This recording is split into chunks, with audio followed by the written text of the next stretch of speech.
Okay, hi everybody. Welcome to our workshop all about ESL. Like I said before, please sign in as you're coming in.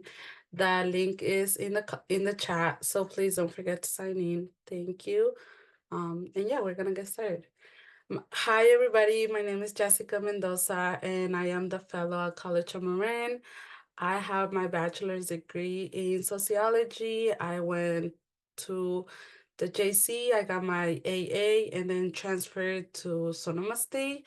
And I was a ESL student when I was in high school and also in college. And I will pass it on to Julissa. Everyone, my name is Shalisa Vargas and I'm the fellow for community colleges, meaning I have some community colleges here in state and I have some out of state. And I'm just super excited to be giving this workshop because I myself, like Jessica, was an ESL student through elementary school. So I like being very connected to like my ESL students and I know their experience and I'm very excited to go ahead and share more information about ESL programs. Awesome. So before we get started, we do appreciate your participation, whether this is like putting it in the chat or if you're more comfortable like sharing it out loud. So if you are comfortable, please go ahead and turn on your cameras. We understand like some people are a little bit more shy, so it's okay if you have it off. And then if you have any questions, go ahead and unmute yourself or raise your hand.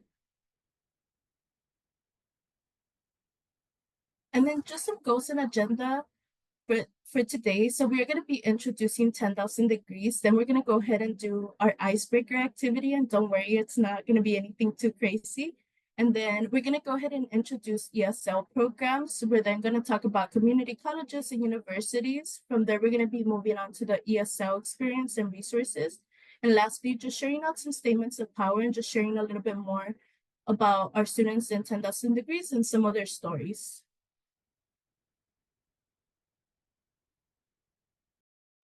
Thank you, Julissa. Now we're gonna be moving on into our mission. So what's our mission as an organization is to achieve our education equality and to support students from low-income backgrounds and throughout college to realize their full potential and possibility impact their communities and the world. So our growing impact now reaches over 60,000 students and families. We are located in A Bay Area counties, including Utah. Yes, we're now located in Utah. We have a few students that are attending the university over there, so that's a big accomplishment for our organization.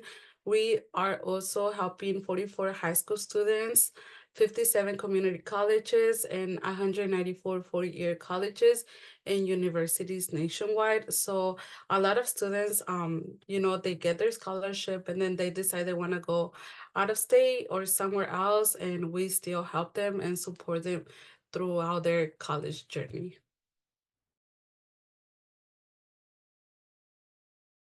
Awesome. And just a little bit more about what we do. So we really believe in like supporting you to and through college and beyond. So some of the ways we do it is like college pathways and awareness and really preparing you, learning, what program do you want to go into and where do you really see yourself in the future?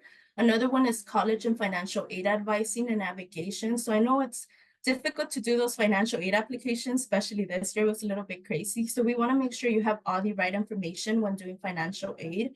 We also really focus on like scholarships and financial aid management. At the end of the day, our goal is that you're able to take advantage of all these free resources and really get those scholarships in.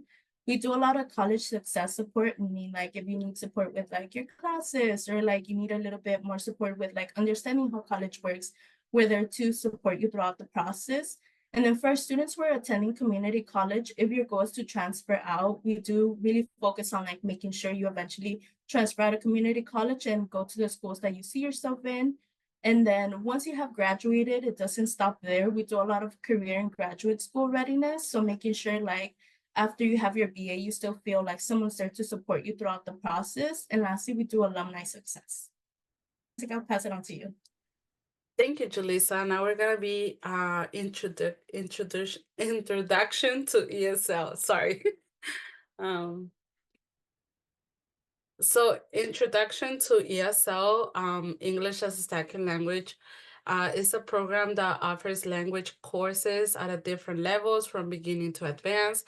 The program has many benefits, including tuition is free for the beginning courses. Students are not expected to pay for the classes that they are taking. I know a lot of times we think because we're gonna be taking college courses that they're gonna come with a fee, but for ESL they're free. They're obviously open to students and adults. So if you have somebody in your family that is interested to learn English, learn the language, they could, sign up for those classes. Like I said, they're free. I know sometimes we think we're gonna pay, but no, ESL classes are free. The program supports students in a cognitive leadership, advocacy, and empowerment skills throughout language. Students can transfer those credits from advanced courses to specific UCs and SSU campuses. It also helps students become AB 540 eligible to receive financial aid. Awesome. So now I'll be going in a little bit more about what AB 540 is. And it's always good information to have, even if you yourself are not an ESL student. You may have someone like that, a community member, a family member that's interested in eventually, attending a four-year university, but they're struggling to know how can I get that financial aid and then what resources are out there for me. So basically, ESL programs are a great way for students to become AB 540 eligible. So in order to receive financial aid from California, you need to be what is AB 540 eligible, which means you have to have at least 3 academic years in California, whether it's like a K through 12 school, community college, or an adult school. So essentially what you can do is like you can mix and match. So if you came a little bit later in high school and you only have 2 years and you're missing that 1 year to become AB 540, you can take that 1 year at an ESL program in a community college. And then once you have those 3 years and you can prove like, hey, I've done the time that I have to do, you can apply to what is the California Dream Act application, which basically qualifies you for some financial aid from the state to be able to cover like the tuition or the classes. And then it also helps you with not having to pay extra fees, which are which it exempts you from paying non-resident tuition, which can be pretty expensive. So we always encourage students like, hey, if you're missing like 1 year, 2 years, ESL programs are a great way to make sure that you meet those requirements. Thank you, Julissa. Now we're gonna be moving on into community college. So community college ESL programs have a diverse group of students, including students from K to 12 schools, immigrants with high school and college degrees from their home countries, and working immigrants. ESL students have the opportunity to complete the program to obtain a certificate or associates or transfer to 4 years. The process to enroll is very simple. So how do you enroll in the ESL program? First, complete the college application to receive a student ID. Second, complete the self-guided placement to find out your level. And third, register for your ESL classes. You can pick the schedule that best works for you. Just a disclaimer, I know right now community college don't really make a requirement to take the placement test. However, I'm really gonna tell you all to please do the placement test because that way you know exactly what ESL level you are in, and that way you're not taking lower ESL classes or maybe English classes that are too hard for you. I think the best way to know what level of English you are in is by taking a placement test. I know back then when I was in community college, it was a while ago, they did have to the placement test was a requirement. So I did place in like lower English. So I also took a little bit of ESL when I was in community college. So I really, really encourage students to do the placement test. At least that's what I've been doing for the students at College of Marine.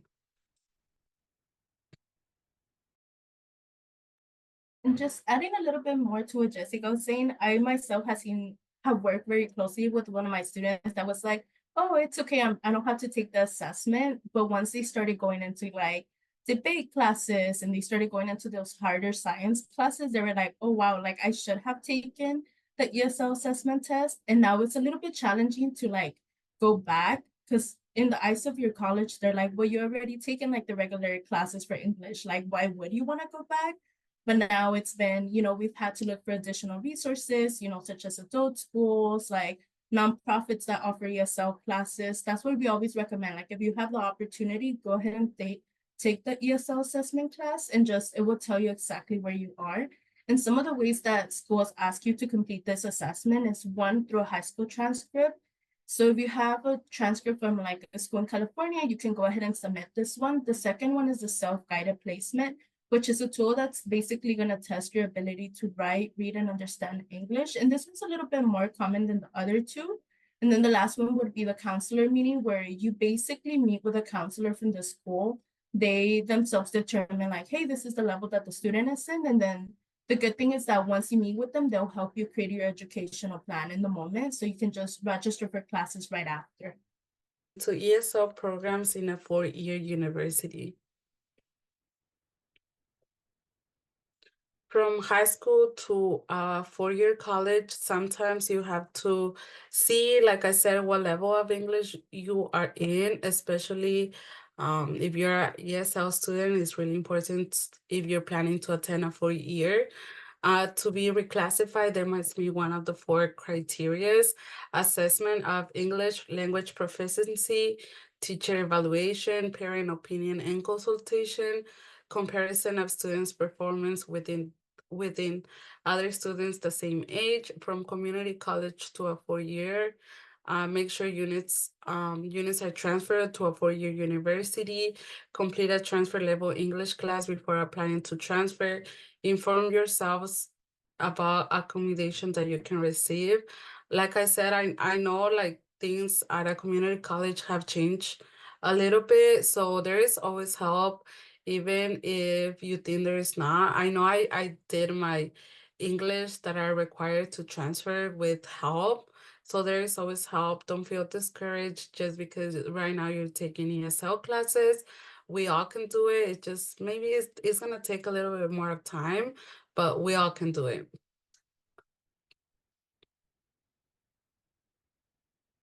Thank you, Jessica. And just connecting to that, like it's also important that you recognize that ESL classes are also college classes in a way.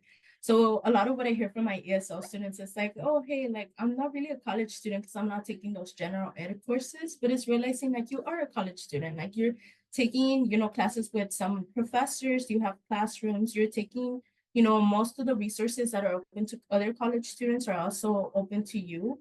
And it's important that you shape your ESL experience.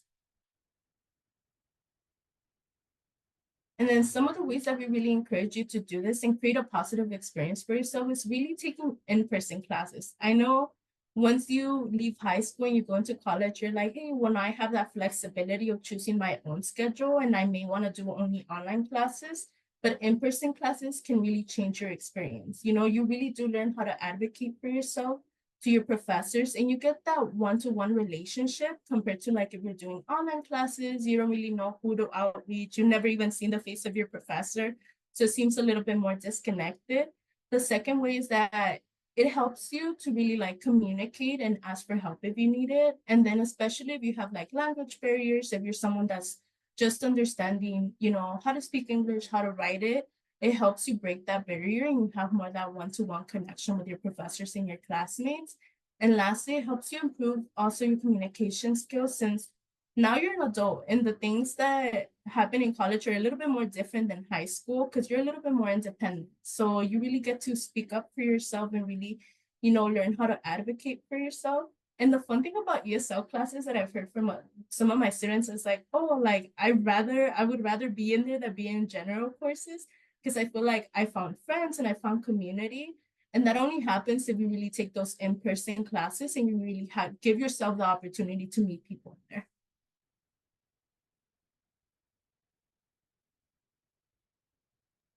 Thank you, Julissa. I personally really like in-person classes just because I really like, I feel like I'm there. I could create community. However, I know the it's hard, and we're now adults, so we all have to um work or have other stuff that we need to take care of, and that's why there is also online classes. These are great option for students who need a flexible schedule and they work well independently. Students taking online classes will need their laptop, desktop, a stable network connection, designated study spaces, communicate with professors and classmates. Make sure you have an efficient way to communicate with others in your class. I'm really gonna tell you, talking with your professor is key to have a successful classes. Um, I know I didn't take advantage of that when, like my first year of college, but then later on, I learned that having a relationship with your professor is really the key to be successful in your class. Also, a balanced schedule. It is important you attend virtual classes and complete your assignments in a timely manner. I know because they're online classes, we might think that we don't have to show up or that they're not gonna know if we showed up or not, but they do. And I think especially thinking that these classes are ESL classes, I think it is really important for you to show up. That way you get to learn and practice your English. I know when I first arrived here, my parents used to like make me, they used to tell me, if you're gonna watch TV, you can only watch TV in English. So the only really way to learn the language is for us to speak it, to practice, and not to be afraid. Honestly, like I know when I was younger, I used to be a little bit scared of speaking the language, but if we don't speak the language, we don't practice. So, like I said, make connections with your professors and do your work, show up to your class, and that's the key to be successful. Best practices for online classes. Canvas walkthrough. This application will be essential in completing your online classes. Canvas is used by many ESL classes to submit assignments, tests, and to view grades. Now all professors uses Canvas. I know because my sister is currently taking ESL classes, so it was a little bit hard for her to navigate the Canvas website, so I help her out. And we're also here as fellows to help you out if you need help. Another great program, if you don't have a computer, is a technology loan program. This program on campus loans students Chromebooks, laptops, mobile hotspots, and calculators to make sure the student is available to complete their assignments. So don't feel discouraged if you don't have a laptop. There is always great resources that we can help you look for or provide you with so you can have a laptop.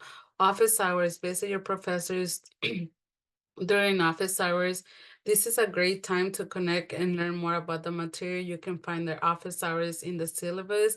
And I'm really gonna say that again. Please go to office hours. Like, ask for help if you need help. If you're gonna be absent for whatever reason, let your professor know. Like, you don't have to, but I'm really gonna tell you that you should. Like, have a good communication with them, so that way they also don't drop you out of the class.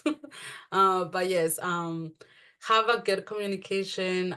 Visit them on office hours. I know because these classes are online that you might think that they don't have office hours, but they do. And if they don't, I'm sure they can work something with you.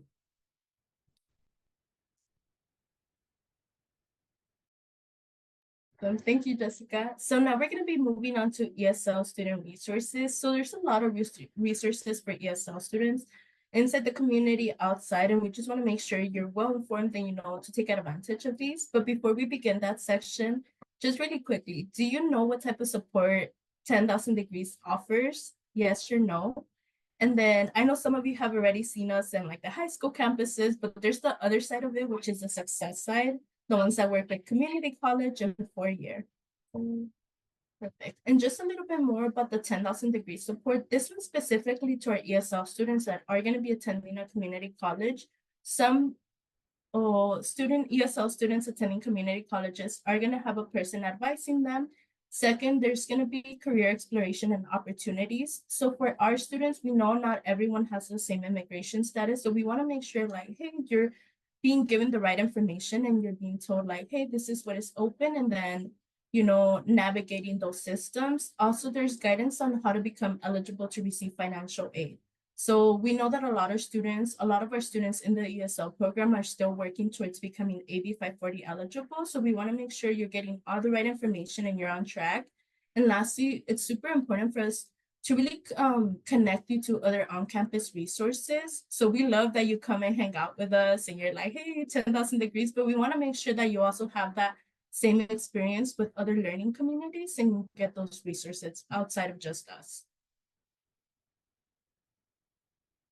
And then fellow support. So this is specifically for ESL students attending community college. So they're going to have someone that's going to be checking in with them one-to-one, someone that's going to help you really explore those career and pathways. We're also going to have someone that's going to be giving you financial aid support. So if you already applying to California Dream Act and FAFSA, we're going to make sure your applications are submitted successfully.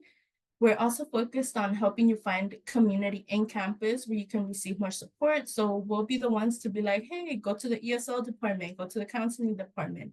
Just really sending you again to like other communities where you can build even more like community. And then lastly, we're going to support you on finding scholarship opportunities and applying. So we know that ESL classes, even if they're free, they may be costing you like some hours of work. It is a commitment that you're going to be taking on without the financial aid most of the time. So we want to make sure like if you're not receiving, financial aid, at least some way, somehow you're receiving some sort of financial aid through like scholarships and just getting that additional support.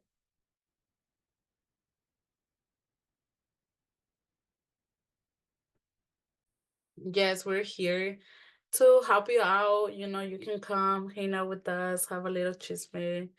We're always here. Don't be shy. Find us at your campus.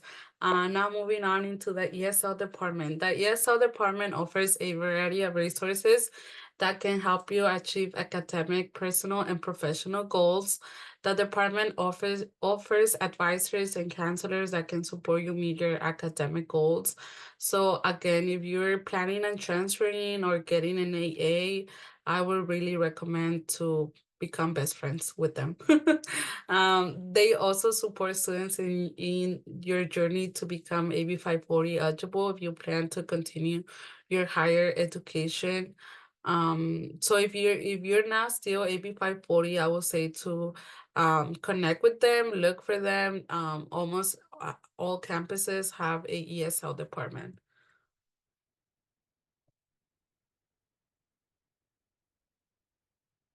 The Dream Center. They are on-campus resources built to create a welcoming and safe space for students. The Dream Center supports students with things such as DACA support, financial aid support, free immigrant services, and again, supports with AB 540. I know the DACA fee is now more expensive, so the Dream Center sometimes has um the ability to make it almost free, not all the time, but sometimes they do help you out. And also financial aid support. Like I said, again, if you're planning to transfer, don't be afraid that you're not gonna have money because there is always opportunities for you to apply for scholarships. The Dream Center also has a specific scholarship sometimes for undocumented students.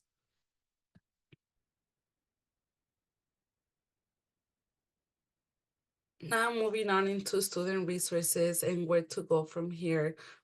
So the first one is gonna be the Immigrant Rising. That's a Instagram page that you can go and follow. They have educational resources and also list of undergrad scholarships. Again, I remember when I was gonna go to school and my family told me no because it was gonna be a lot of money. And I'm telling you, I didn't pay anything. Like I did not pay like nothing, not even $1 out of pocket, because I did look up for resources and scholarships. And sometimes, like I remember somebody once made a comment that maybe I didn't have the good grades to apply. But honestly, I always tell my students, do the work. And as long as you do the work, you should be good to apply for these scholarships. Um, Another one that maybe is not specifically for ESL students, but once you get all your ESL classes and you're ready to take those English classes, it's gonna be Puente, the Puente project. I was part of Puente, and I also strongly believe that if it wasn't for Puente, I don't know if I would have transferred, just because even though I was no longer qualified as an ESL student, the English classes that they make you take for to transfer, they're kind of hard. And I think the material also makes it hard. And I think the Puente project makes it a little bit easier for us to pass the class. They also give us books that I feel that they align with us, or at least I felt reflected on those books that they used to make us read. So I would really encourage you that once you finish with your ESL classes, to look for Puente at your campuses and to sign up for it. It's really worth it. And you know what they say, once a puentista, always a puentista. And I'm proud to say that because they really did help me out. Another one is the Dream Center. Almost all campuses have a Dream Center. So I would really encourage you all to look for your Dream Center in your campuses. They help you out with financial aid, personal counseling, and immigration services. Moving on, the Dream Us, that's also another Instagram page that you all can follow. They have general resources and scholarships. Another one is Higher Ed Immigration Portal, that's general resources and data. Uh, Another one is community resources in your region. I'm located in Marin County, and I know we have Canal Alliance. That's a great community resources that focuses on helping out low income immigrants. They have a specific program just for ESL students that want to transfer, that want to go to college. And I'm sure every county has something similar to Canal Alliance. That's just something that I know off top of my head that they help me out here in Marin County. And another one is us. We're here to help you out in anything and anything that we can, just come ask for help. If you have questions, sometimes we think that the question we might have is not that important, but don't think like that. We're here and we're more than happy to help you out and answer the questions that you have. And then just adding a little bit more onto what Jessica was saying, the Dream Center, they specifically have for like community colleges this thing called Find Your Ally, which is like free immigration services. So as long as you're enrolled in one community college class, you're able to access those services. And some of them include like DACA renewals. I know they do like consultations, they do a lot of screenings. So immigration services are usually pretty expensive. But I mean, if you have like a family member, someone that has been wanting to look into it, you can get them free as long as you have that one class. So definitely look into it. We can always support you with like looking into it, helping them enroll into that one class and seeing if, through this you're able to find like the immigration services that you've been wanting for free. And then another thing that we want to reiterate is like apps and games for ESL students, learning English. We know it's difficult and it comes with a lot of work, with a lot of practice, but some ways that we want to make it fun is like these websites and these games.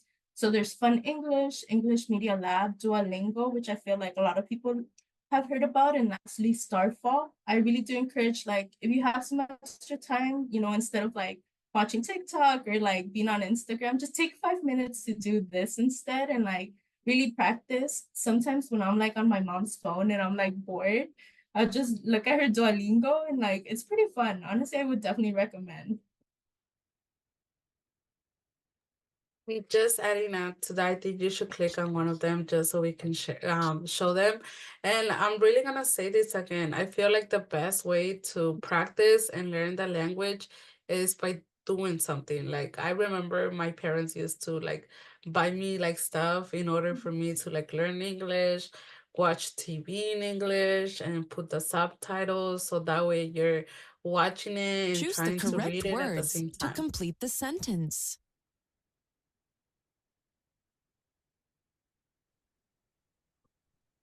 The pers-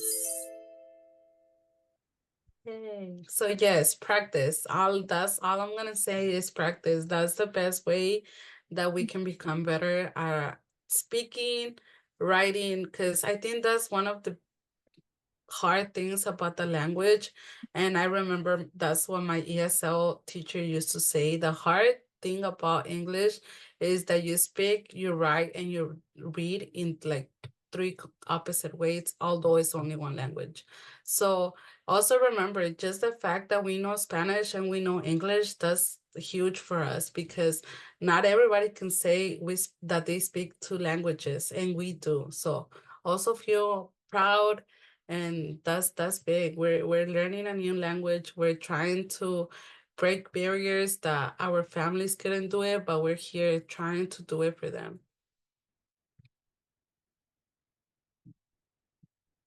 Uh,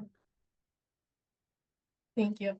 And yes, Jessica, super proud to be bilingual. And it's like now, even with an accent, I'm like, whatever, I'm like bilingual queens. That's all that matters. So now we just wanted to share some statements of power, and these are stories directly from our students that have begun as ESL students or now are thriving at like universities. So we're super excited to be able to share this one. So her name is Isela Mendoza, and she was a student that came or immigrated from El Salvador at the age of 19.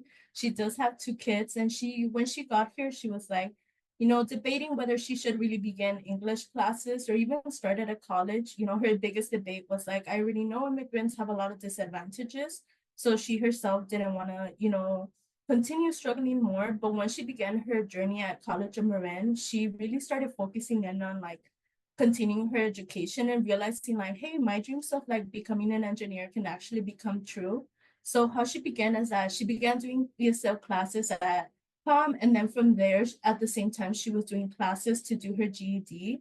And eventually, once she completed her GED and her ESL classes, she began doing her general ed courses. And now she's very proud to say, like, she is going to be transferring to UC Davis this fall, and she's almost done. It did take a lot of hard work from her end. She was working nights as a janitor, she was raising two kids, and then at the same time, she was a full time student. But now she's so excited because she's gotten opportunities that she never thought would be possible. She has been working closely with the Stanford program to do research, and now she has another opportunity at an engineering company.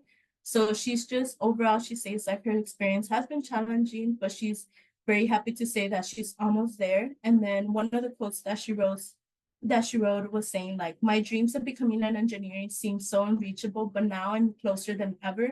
My advice to you is to believe that anything is possible and to trust the people in campus and the 10KD, and that 10KD really want to see you succeed. Good luck to everyone. I love listening to stories like these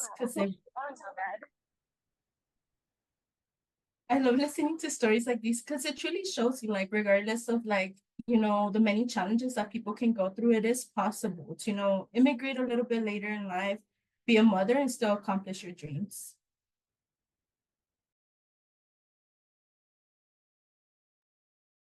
Thank you, Julissa. Jess, Isela's story is really powerful. I think it really proves to us that we can do it, that just because people arrive here at a later age, that doesn't mean that they can do it. Just remember, querer es poder, and that's all we need sometimes. Now we're gonna be sharing Kimberly Mejia's story. Unlike some other students, Kimberly was actually born here, but her parents took her back home, Guatemala, with them, and she arrived back here in California when she was 14 years old. And she uh, talks about how it was really hard for her not knowing the language. She arrived to high school in grade 9, so that's a big difference, right? But she still made it. She didn't know how to speak English. She didn't know the culture here, so that was a big difference for her. She talks how she remembers her first days of school where it was really difficult for her, that she didn't really understood her teachers. She didn't know how to do homework, and especially thinking of our parents too, that's also hard, right? Because they don't know the language. So it becomes even more hard on the students as well. She graduated from San Rafael High School in 2021 and began her ESL classes at College of Marin. Like I mentioned in the presentation, I think community is a big thing when we're trying to transfer to a four-year university. She was part of EOPS, Puente, Yuma, and 10,000 Degrees. If you ever need help with anything, we're here to help you out. A lot of our staff speak Spanish, and if somebody they don't, they can also like tell us to help out, and we're more than happy to help out. During her time at College of Marin, she was available to build friendships and connections with my mentors and teachers. She recently graduated from College of Marine with an associate's degree in psychology, Spanish, and a certificate in liberal science. In this August, she will be transferring to UC Berkeley with a degree in psychology. She quotes, "I feel very happy to see everything I have achieved so far, which was entering the university of my dreams. I want to tell you that everything in this life can be achieved with a lot of effort and dedication. Don't let anyone tell you that you can't achieve your goals. Dream big. Only by dreaming big can dreams come true. Never give up and always remember that if you gotten to where you are, it is because you have a purpose in life." Yes, this is our student, and seriously, please don't ever feel discouraged because you're taking ESL classes that you're not gonna make it. It's work. Like my parents tell me, everything in this life, if it's good, it takes work. So work is hard, but it pays off. It just takes time. Be patient with yourself, and remember, it's not easy to learn another language.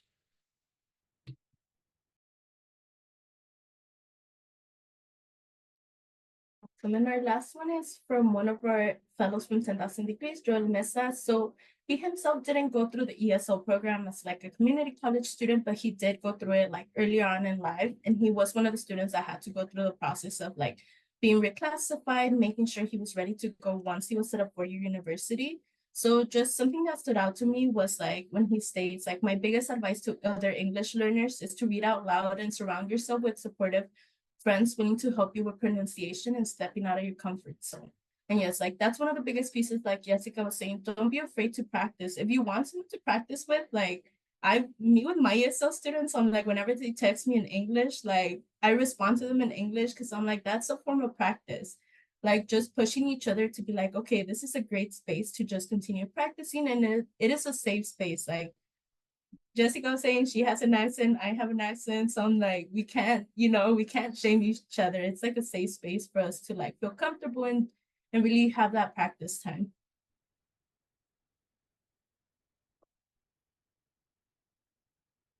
So we just wanted to say, like, if you have any questions, we're happy to support. We all know, we all have like someone in our family that's like, hey, I would be interested in taking ESL classes. So if you yourself are not an ESL student, always encourage them. Like you can always be like, hey, my advisor knows a little bit more. We can always support them also through their own journey, just making sure like we're being supportive of each other and just giving each other the right information.